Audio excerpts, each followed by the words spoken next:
Hey everyone, welcome to the ranch at NTD Racing. Today we're talking all about replacing our 6L90 transmission with a Turbo 400. And I'm going to show you everything that we had to do to buy the transmission, to swap out the shifters, to swap out the cooling system, all that stuff. Everything you need to think about when you're swapping out one transmission for another one. You're going to like what you're going to see here. There's a lot of great content. Please consider hitting the like and subscribe. Let's get to it. All right. Check this out. I just walked outside my house and this is just sitting in front of my garage waiting for me. From Edelbrock. Did you know that TCI is part of Edelbrock? This might be a couple transmissions.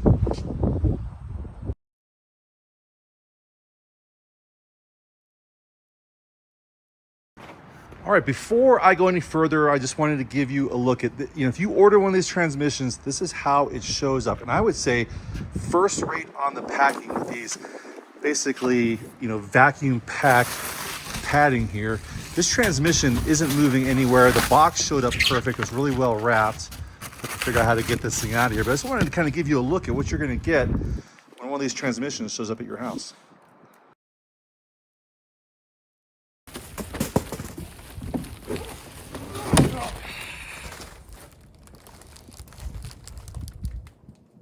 Okay, now that we have the transmission upside down and on a stand, I think we'll get a little bit better look at what you're going to get in the package with the transmission.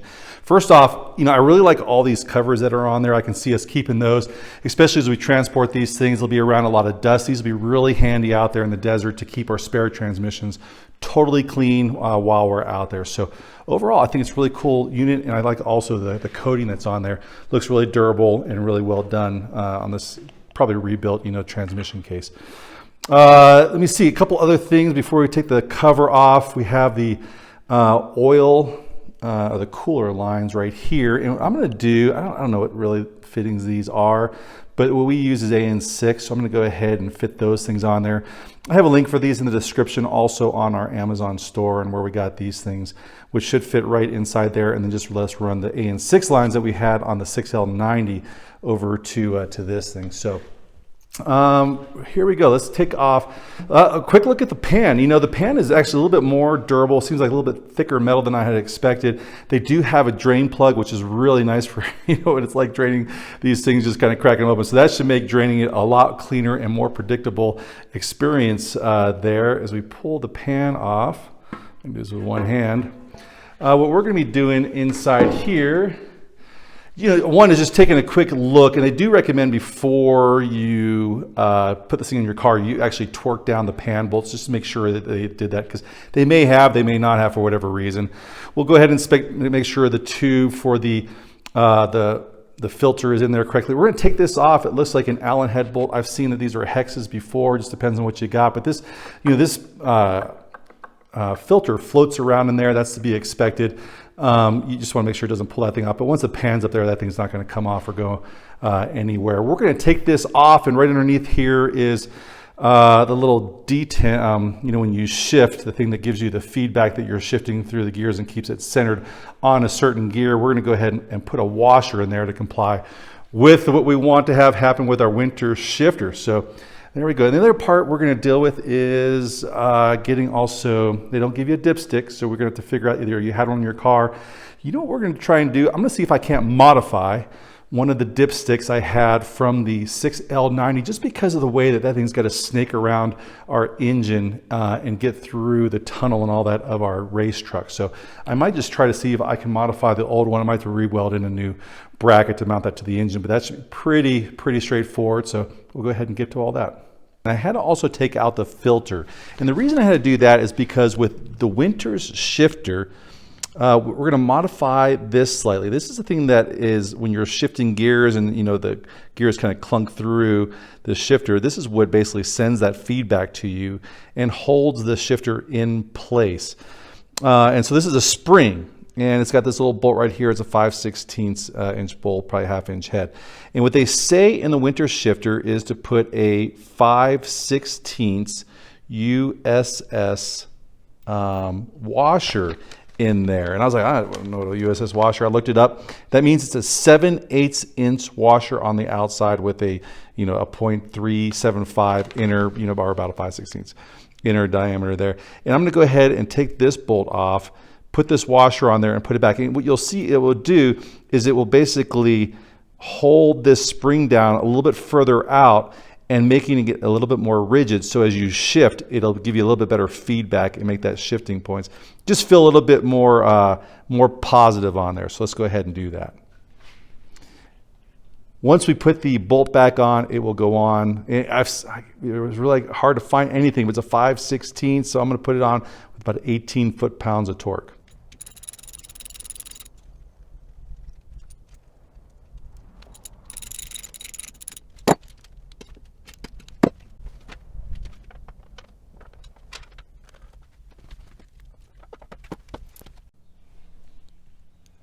Well, I don't think I really ever appreciated how big a deal dipsticks are. So I ordered a cheap one. I ended up throwing it out because it was terrible. And what I'm using is, this is the dipstick off my 6L90, which I just had to modify a little bit. I had to increase this bend and decrease this one to make it kind of clear. So you can, I had to do some modifications here. I had to weld this new bracket on. I'm welding it out, and I'm using this bolt right here to basically hold that thing in place. And then on this side where it goes into the grommet, you can kind of see I had to cut that down. That's about, the 6L90 is a little bit longer, maybe about 1.5 inches, 2 inches longer. And then now what I'm going to do is I'm going to flip the transmission upside down, and I'm going to calibrate this part of the dipstick. And basically what I'm going to do is the fluid level when it's in there, I've heard people say that from basically the mating point here of the pan and the transmission, it needs to be either at that point or 1/4 inch above. And so what I'm gonna do is I'm gonna make a hash mark at that point, and then also 1/4 inch. And so when I pull the dipstick out, if it's, you know, in that band, then I know I'm good on the fluid level. So there you go. I might also have to replace this grommet. It doesn't seal quite as well as the other ones. I'm gonna pull the grommet out of my 6L90 and I'm gonna drop it in here, and that should do a pretty good job for locating that dipstick. Now that the transmission is upside down again, I have the dipstick connected on to where it will be connected on the engine and then going into the transmission. And as you look here, you can see from that flange, it is just about perfect where the bottom of the dipstick is. So what I will do is I'll take the dipstick out. I'm gonna go ahead and make a hash mark just with a Dremel tool right at that point, and then about 1/4 inch up, and I'll hash it off so that I know when I pull a dipstick out, it kind of needs to be somewhere inside that range so that it isn't too, you know, you got enough fluid in there, but it isn't so deep that it kind of gets into the mechanisms in there and makes basically bubbles in the transmission fluid. While the transmission is upside down, I also replaced the cooling line fittings that came with the transmission. We use AN6 lines on our transmission.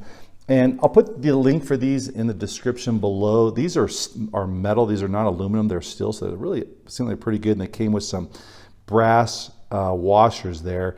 And here they are, the Russell part 640520. I got them on the Amazon store, and they're in my Amazon store. So if you buy those, then we get a little bit of a kickback. We appreciate it. It helps us pay for all this stuff and all of our racing stuff. So, all right, let's go ahead and get the pan back on and get this thing connected onto the engine. All right, let's take a look at how we're going to get this pan on here. The consensus from the interwebs is about 144 inch-pounds. That's about 12 foot-pounds. That sounds about right. The torque pattern, I literally couldn't find it anywhere, what torque pattern for this thing. But for a pan, in general, I kind of want to go with a circular pattern. So I'm going to kind of start over here with a 1 and then go 2, 3, 4, 5. And you kind of see as I kind of go around, I radiate out on the pan to kind of keep it flat. I'm going to start with just kind of finger tight, wrist tight, and I'm going to go with 144 inch-pounds for that. Just some other things you see on here is I am putting on another video, if you want to check that out, I'm putting a winter shifter on here, and I got those linkages on there. Pretty impressed so far just with the simplicity and also the ruggedness of their design. I can't wait to get this thing in the truck and test it out.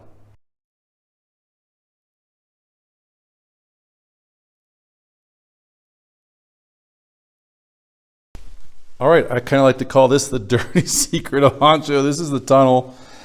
And we did our wiring right before the Baja 1000. I think 2 days before we started wiring and cut this thing done. So we're going to take all of the wiring out. We're going to redo it. It's going to look pretty trick. I think we've learned a lot of lessons about wiring, and less is more, and minimize the number of junctions we have. But anyway, we're talking about shifters. So here is the low car shifter that we were using, and it did a pretty good job. I think this little switch here is a little problematic, but besides that, this shifter for the 6L90 I think was pretty good, but it won't work with our new transmission. So we're gonna go ahead and I'm gonna cut this one out right now, cut the mount out, and then we'll start figuring out how we're gonna design a mount for the winter shifter.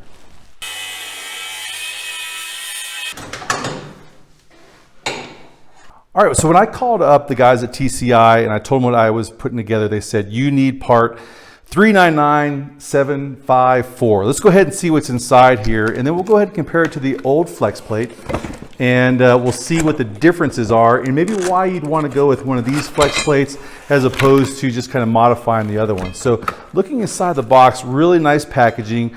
You got the spacer that you're going to need. You probably heard about this spacer to make the Turbo 400 or the older transmissions work on the newer engines. All of the bolts that we're going to need to make the Flexplate go onto the crankshaft. A couple extra bolts, can't say I know exactly what those are for. And then the Flexplate is a really nice looking machine piece. It isn't welded on there. This is actually machined. It is SFI certified for those racers out there. We don't necessarily use that for Baja 1000, but that is a nice thing to have. And then right there it shows you which side needs to be facing the engine or which side needs to be facing the transmission. So a really nice part there. Let's go ahead, set it side by side with the other old Flexplate and see what the differences are. All right, so the first thing you'll notice between the difference between the TCI Flexplate and the stock Flexplate is that they're dimensionally the same. You can see that the height of the teeth and the way that your starter will engage will be exactly the same. As if I put these over top of each other, they both have the same number of teeth. It's the same diameter all the way around. I think it's 168 teeth. Let's go ahead and put the Flexplates over top of them though and show you what the main difference is between the two Flexplates. So I will also be using the torque converter both on Honcho and Lefty from TCI. So we're going to have similar parts all from one company just to kind of keep things simple. And those guys were super knowledgeable on how to make all those things that go together. And if I can get my knife to work here. So let's go ahead and take a look at how they package their stuff up and see what's inside the box if you're buying a torque converter from TCI. Now this particular torque converter is called the Breakaway, and so it's kind of like, for maybe a mildly modified engine. So this torque converter will have a stall between about 2400 and 2600, so not too aggressive, about 1000 RPMs over what you would get from like a stock torque converter, maybe even a little bit more than that from what we had in the old Silverado. But right away, the packaging obviously is really good. They did a really good job of using some cardboard sleeves to make sure that it doesn't get crushed when it's being transported. Looks really good inside. We got some hardware. These are probably some 7/16 fine thread for bolting those things up. The torque converter. It is kind of amazing to me because it's just such a smaller torque converter than what we had from that full size 6L90. Probably weighs half as much. And we're probably putting out about 500 horsepower. So this should totally handle that horsepower. Let's go ahead now and set this on those Flexplates and kind of show you why you might want to either get a new Flexplate or not get a new Flexplate. So here is the main reason why you might want to consider this part number 399754 swap for the TCI Flexplate is really the way that it bolts up to the torque converter. You can kind of see it's just a lot more robust in there as far as how those bolts are going to go through there. And then also the alignment. These are designed for the Flexplate to go with the older style, the Turbo 400, Turbo 350, transmission, probably a couple of others also, and you can see all those holes line up exactly. Now, some folks, what they'll do on the other flex plates, and you can kind of see over inside here, is none of these holes line up. They're off by just slightly over maybe 1/8 of an inch, maybe a little bit more. And what they'll go in here and do is they will auger these holes out a little bit such that the bolts will go through there. That probably will work. You know, that you could probably do that. Really, you're probably getting most of your alignment with the spacer tool here, which is going to align the torque converter on the other side with the crankshaft, and these just kind of will transmit the torque to the transmission. But you know what? In a race application, there's a reason that this one is SFI. You can just see how the connection points are just so much more robust, probably a lot more safety, where something like this, especially as you're starting to modify it, might come apart as you're putting more horsepower into it. All right, so let's start this process by getting the flex plate back on the engine. Right here on the flex plate, as you put it on there, it has a little word. It says, this side must face the transmission, so you know which way it goes on correctly. And then the kit also provides these brand new M12 1.5 bolts. We'll go ahead and thread those things in there first, finger tight, just to try to make sure they seat well. They already have a little bit of a sill Loctite on there. So I might need to actually use a ratchet to get on there. And then we'll go ahead and hit them with the torque wrench. I use Summit Racing, or there's a bunch of different sources to get some torque specs, and they said hit it on the first pass with 15 foot-pounds, then 37, and then 74 foot-pounds. Let's go ahead and do that.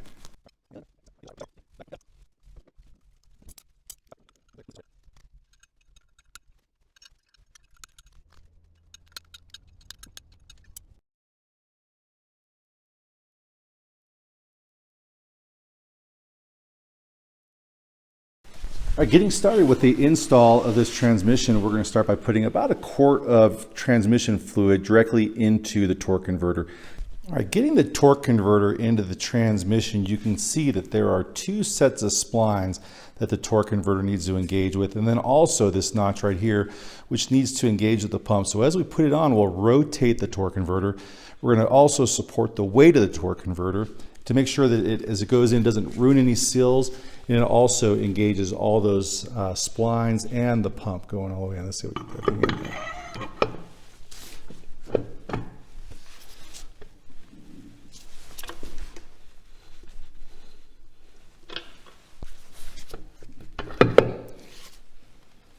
There we go.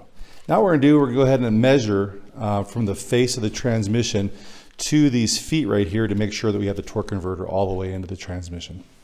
TCI in their instructions says that if you measure across from the face of the transmission where it mates to the block, you take a tape measure and you measure to basically these mounting feet here, which are going to go to the flex plate, that I should have between 1 inch and 1 3/16 of an inch for the Turbo 400. And right here, I have just slightly over 1 inch. So it looks to me like this thing is mounted. Let's go ahead now and connect it to the engine. Okay, I've said this before. If you are one of those guys who are considering getting a lift for your garage, but they're just super expensive, I would consider a gantry, especially if you're a truck guy.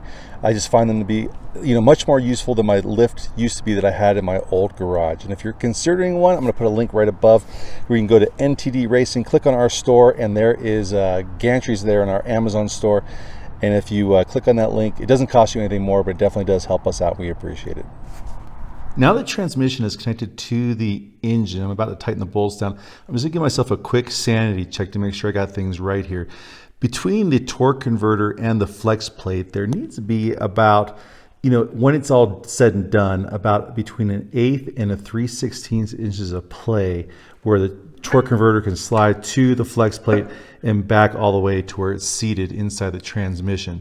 If the torque converter is pressed up against the flex plate, there's something wrong, and it's probably that it's not seated inside the pump. At this point, you would not tighten anything down. You take the transmission back off, reseat your torque converter, and then start all over again with this process of getting it back on. But we're good. Let's go ahead and torque down the bolts to the bell housing. For torquing down the bell housing bolts, I'm using the same bolts that I pulled off the engine before. It ends up taking a 15 millimeter for me to get these back on. What I'm going to do first is I'm going to just make sure that they're wrist snug, going back and forth between the bolts and make sure I'm flush up against the engine, which I already am. And then I'm gonna go ahead and just kind of give it my, that's about 18 foot-pounds of torque with my wrist, and then I'll finish it off with 36 foot-pounds of torque with the torque wrench. Okay, so it's time to consider a really critical measurement. You have the torque converter, you got the flex plate. And what is the play that you're allowed in between the two before they're bolted up? So there's a fine line in between pushing the torque converter too far this way into the pump in the transmission to where you basically destroy the pump. And then there's also a fine line for being too far this way to remember those teeth that engage that pump come out too far and you don't have enough engagement and you basically tear those things up. So a TCI says that there should be in between the flex plate and the torque converter between 1/8 and 3/16 of an inch. Greater than 1/8, no more than 3/16 of an inch. I got my little filler gauge here as I kind of go in and out with this filler gauge as I push the pump. You can see that I'm having about 200 thousandths of an inch. So 1/8 of an inch would be 0.125 and 3/16 would be 0.1875. So I have got just a little bit too much play. But what I'm going to do is I'm going to take these washers here and I'm going to set them in between the flex plate and the torque converter. These are 0.07, which will take up a little bit of that play and take me down to 1.2, 0.12, or just about 1/8 of an inch. That'd be the perfect amount of play in between those two by using a washer in between each one of these three plates. Let's go ahead and get the washers in and get the torque converter bolted to the flex plate. We'll be using 30 foot-pounds of torque for each one of these bolts. All right, so what I'm gonna do is I'm gonna turn the engine, roll the engine over until I expose the holes for the torque converter bolts. I'm gonna spin the torque converter over until I line up those holes. Go ahead and get a washer ready. Torque converter is all the way back right now. I'm gonna slide that bolt in there. This will be a little bit cumbersome. And try to feed it through that bolt. Miss number one. And once I line up the torque converter, I'll go ahead and just thread it on. And now what I'll do is I'll just go ahead and turn the engine over until I see the next bolt hole.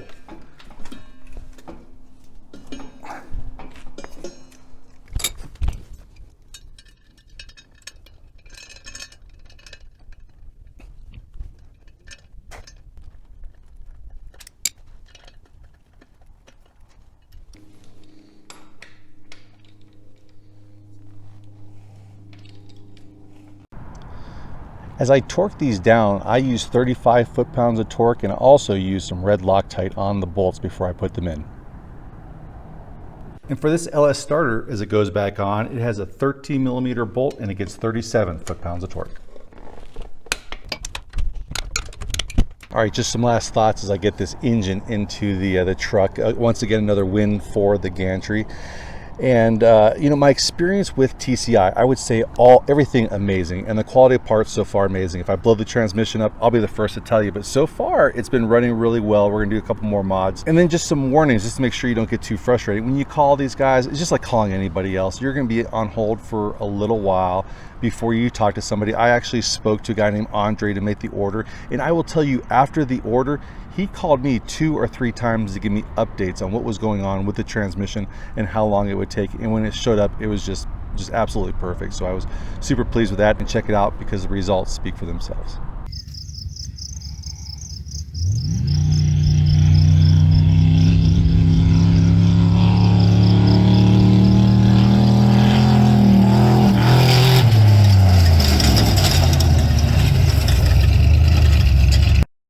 All right, the TCI transmission is working amazing. Sidewinder shifter working amazing. Bill Inglewood's drive shaft. Thank you guys so much for putting this thing together for us. Things we got to do next to this, we're going to change out the gearing. I think right now from the 6L90 to the Turbo 400, basically the The Turbo 400's first gear is the 6L90's second gear, and we want to get back a little bit closer to that first gear the 6L90 has. We'll be swapping out ring gears later on. There's going to be a whole trussing, a 14 bolt, and also swapping out the ring gears, spooling it, all that stuff. And I'm going to show you that in another episode. Please consider like and subscribing. So much cool stuff is going on. Like, what's this going on over here? We'll show you in future episodes, and we'll see you next week. Take care of yourself.